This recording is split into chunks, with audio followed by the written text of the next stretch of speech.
Hello, welcome back to the ASMR library.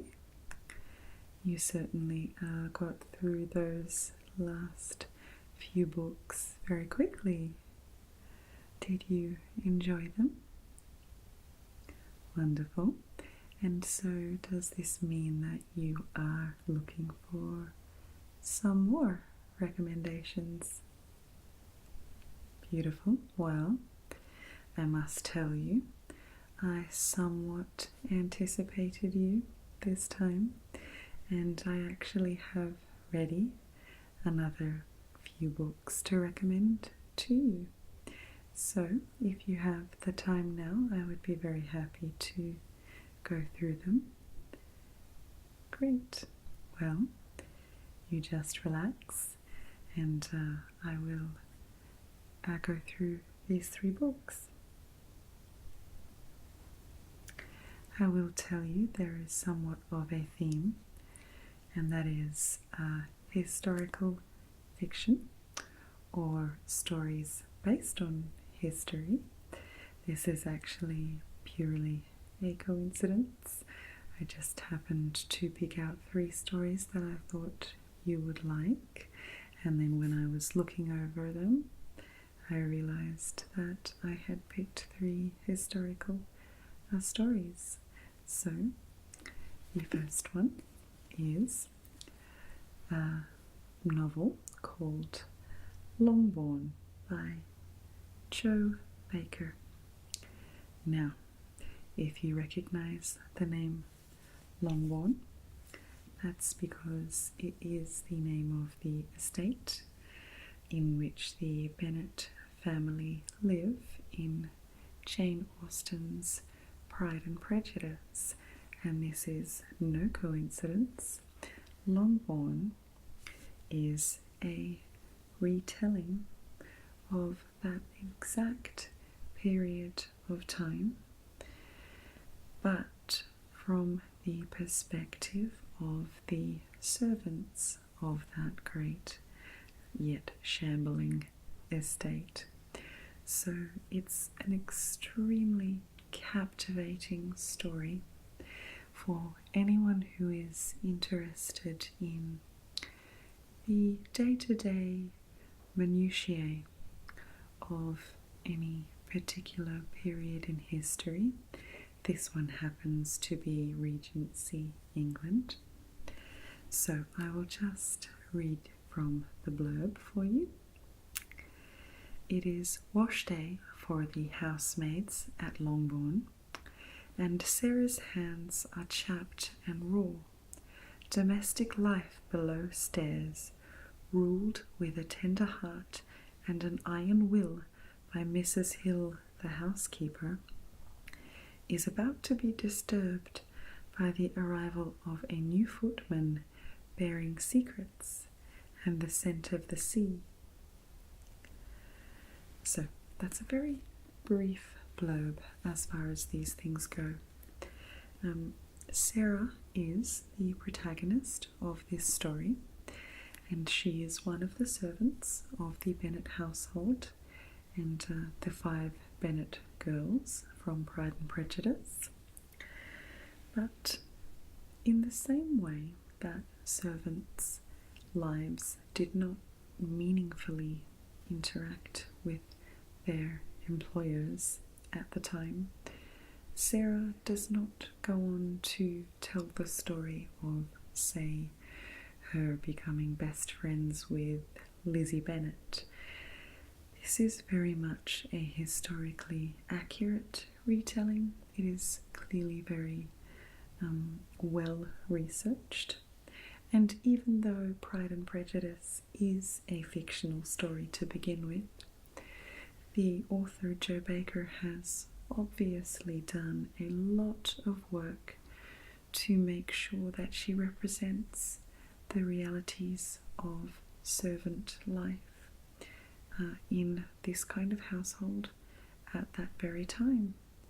So the downstairs intrigues and emotions seethe with just as much potency as the original events in Pride and Prejudice, and in fact are probably told with significantly heightened realism, because of course Austen was very reluctant to go into details and particulars of the practicalities of life. I mean, Jane Austen didn't even describe landscapes and environments and rooms in any great detail. She was very much preoccupied with the inner landscape of her characters, but Jo Baker here balances that very well. She is a very accomplished prose artist. Her characters are all very sympathetic, easy to get on board with, some very intriguing, most very intriguing, and the sheer reality of domestic life itself is very intriguing. This is one of those examples of a story where you learn a lot from reading it. So one really great example of the kinds of details that you can learn in this book occurs when, in the story of Pride and Prejudice, Mr. Collins, the distant cousin, is coming to stay, but Mr. Bennet, the owner of the house, the patriarch, is the only one who knows he's coming, and in his usual inconsiderate sort of fashion, he neglects to tell anyone until about one day before Mr. Collins' arrival. So not only does this greatly inconvenience his family, but I mean it inconveniences the staff 3, 4, 10 times more, because of course they need to now consider everything for one extra person, and not just one extra person, but a person of some consequence to the family. So the interesting little detail comes when they have to air out the spare bedchamber for him, and of course in the cold damp of England it is musty and unpleasant and has to be made livable very quickly, and they would have of course begun airing it out and changed all the linens and things probably several days or even a week before, if they had known that Mr. Collins was coming.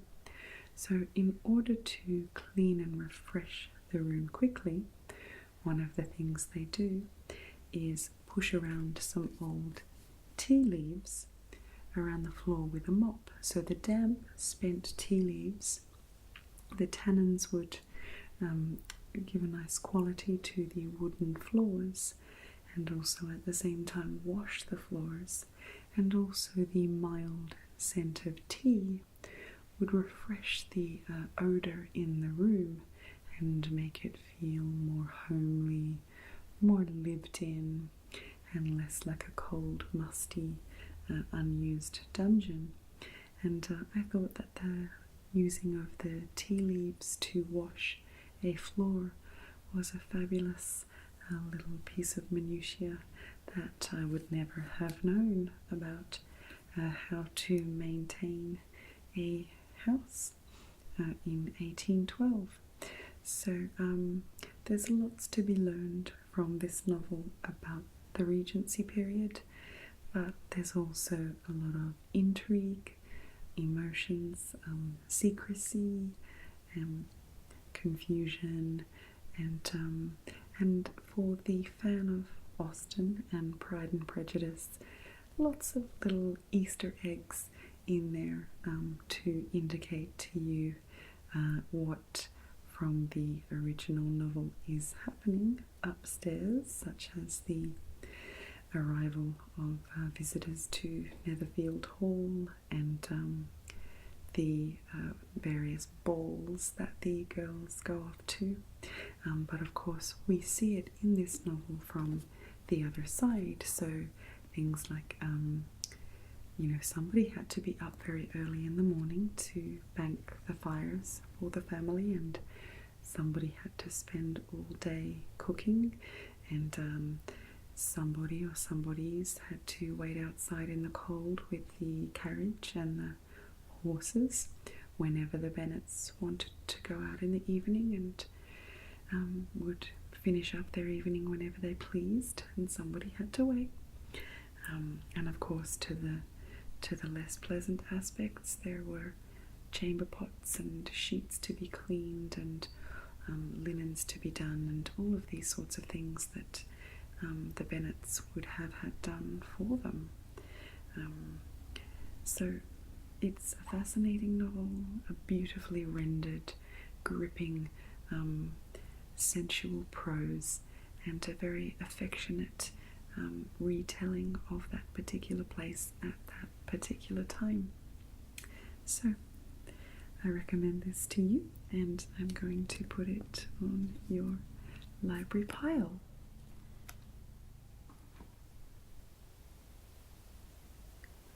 So, moving to a completely different period of history, my next recommendation for you takes place partly during the Second World War, and then partly in modern times as the characters recollect.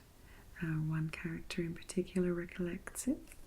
This is All That I Am by Anna Funder. Anna Funder is one of my countrymen. She is Australian, and in this book she tells a true story, or she imagines the events behind the lives of some real people, specifically 4 German Jewish revolutionary activists just on the eve of the Second World War. They are anti-Hitler activists who managed to flee to London and attempt to continue their work there. So I will read from the blurb for you again, and it begins with a quote from the first page. When Hitler came to power, I was in the bath.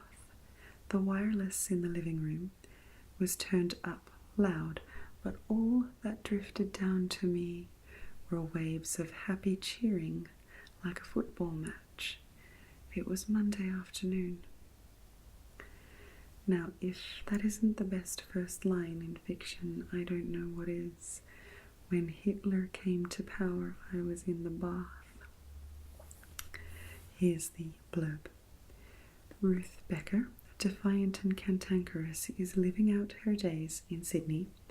She has made an uneasy peace with the ghosts of her past and a part of history that has been all but forgotten. Another lifetime away, it's 1939, and the world is going to war.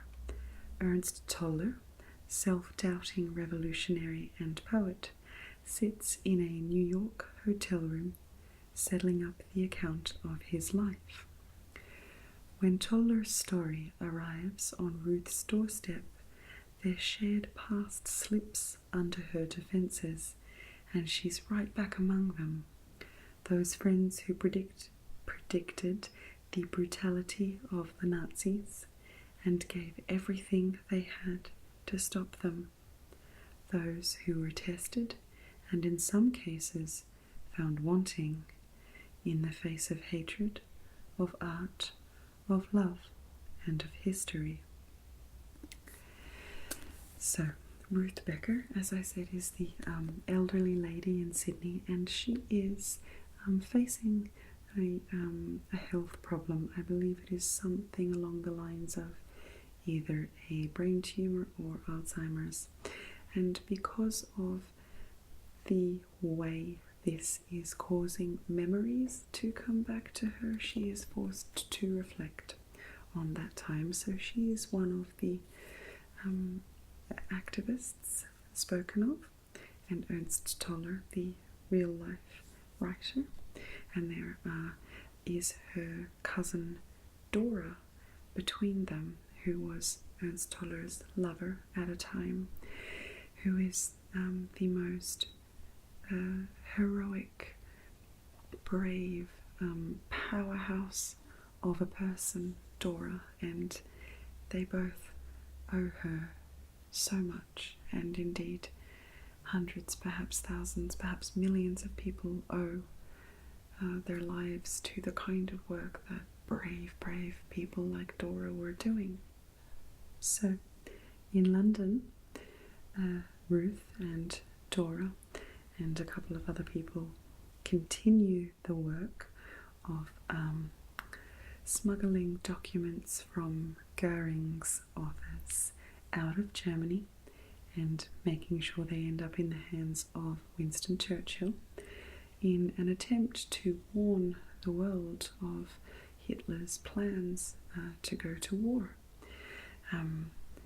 But the problem is, at that time the Gestapo were already active in London, and a number of tragedies occur as these very brave people attempt to save the lives of so many. And in the middle of it there is love, there is romantic love, familial love, affection, and shifting perspectives, and I guess the weight of the past quite heavily on the shoulders of these two persons who have survived to tell the tale. So, I mean, all this sounds very drear, but it is a very exciting story. The character's pain and joy is so real, and even if the characters in this story were completely fictional, they would be no less real. Anna Funder's ability to render these characters in a way that makes you completely sympathetic with them is really quite something to behold. She is an award-winning author, and for good reason, really. So I don't think to this date I have recommended to you an Australian author, so I am very happy to do that for you now. So let's put this on your reading pile. Now, here is a story which will teach you, I think, as much as it entertains you. We remain in the Second World War, but we move to Russia for The Bronze Horseman by Paulina Simons. Now, this is the first in a series of 4 novels set mostly during the Second World War and the period after, straight after. And I can guarantee that as soon as you finish this one, you will be running back here to get the next. So I'm very pleased to let you know that we have the other 3 novels, and you may take advantage of those as soon as you are finished with this one. Now, perhaps I have misrepresented this book slightly so far by not having yet mentioned that The Bronze Horseman is perhaps the most blisteringly epic love story in all of history. And yes, I mean all of history, all the way back to Tristan and Isolde, or the Western canon, at least. Paulina Simons has something of a flair for melodrama, but that makes the story even more lovable, particularly given that it is set against a horrific backdrop.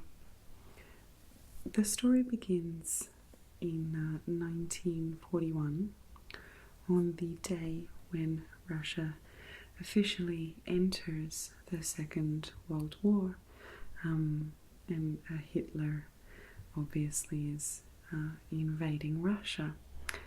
And the main character, Tatiana Metalova, is just turning 17 on this day.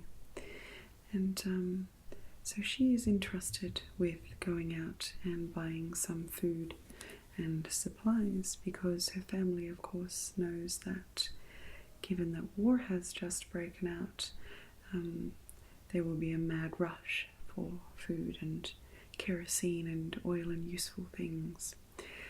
Now, because this is communist Russia, Tatiana lives with her whole family in a very small 2-room apartment in Leningrad. She lives with her parents, her grandmother, her sister Dasha, and her twin brother, who has just gone away to a camp on the day this happens. And of course Tatiana is something of a dreamer and does not in any way realize the importance of what is happening, and so is a little tardy, and she dawdles and finds herself unable to actually purchase any food or oil. And it is here that she meets a Red Army officer called Alexander, who is immediately drawn to her and finds out about her problem, and he takes her back to the officers' hall where she can get some food and take it back to her family. And he of course accompanies her and helps her carry all the supplies. When they arrive, it is revealed that Alexander is the man whom Dasha has been dating. So even though Tatiana was immediately attracted to him, she decides in that moment she will absolutely not stand in the middle of this. And Dasha, of course, is unaware of the attraction between them. And so Tatiana thinks that things can just go on as normal if she just ignores her attraction to Alexander, who, as it turns out, is not in any way in love with Dasha, and he immediately begins visiting Tatiana and is quite persistent in walking her home from work, and the chemistry between them just becomes completely palpable, and it's just undeniable that they want to be together, but there's this force of filial love, a familial love, getting in the way. That's the love story. There is another character in this story, and that is the horrific, devastating historical event of the siege of Leningrad.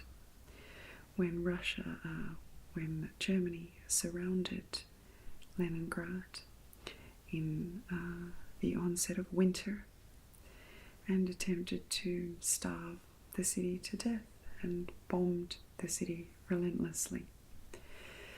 And I must admit to having been somewhat ignorant to Russia's particular experience in the Second World War before I read this book, but Paulina Simons, I believe her own grandmother, is somewhat the model for the character Tatiana and her experience during Russia in the Second World War. She may even have been present during the siege of Leningrad. And so there is a lot that is historically accurate and very well researched, and the kind of painful, horrific details that only someone who had experienced it could tell you. So I won't go into great detail, but there's interesting things like talking of having to chip the ice off the stairwell in the apartment building just to get some water once the pipes have frozen and there is no infrastructure left in operation in Leningrad. And this was a new world city at the time. It was a huge city of, I think, over 1 million people, even in 1941, and all of them slowly starving to death in the winter, doing things like buying a loaf of bread for 100 rubles, and that bread getting thinner and thinner and more like glue and rocks, because very little new food was finding its way into Leningrad, paying an exorbitant amount of money for coffee that turns out to be really just a handful of coffee tasting soil. It's just tragic. It was an absolutely horrendous, tragic event that devastates not only the Metanov family in this story, but also hundreds of thousands of Russians. So it's educational in that sense. You will learn a lot, but through it all, you have the indomitable spirit of Tatiana and Alexander. And Alexander harbors a very dangerous secret as well. And Alexander's best friend is in love with, or in lust with, Tatiana. And so he is a dangerous sort of figure in his own way. And it's a very intense story, and a very, very clearly fated love story that is so gripping. And even when the facts of the matter of the siege of Leningrad become too depressing almost to bear, it's the attitudes and the actions and the fortitude and the love between these characters, not just the romantic couple, but the family and the other citizens of Leningrad, that really makes it a gripping story. And as I said, the most epic love story that you're ever going to come across, at least this year. So I will add this to your pile.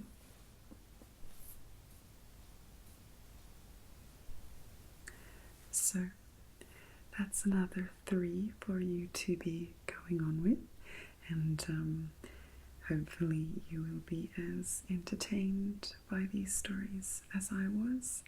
And if there is anything particular that you learn about history from these books that you didn't know before, I would love to hear what it is.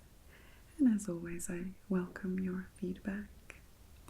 And I hope to see you at the ASMR library very soon.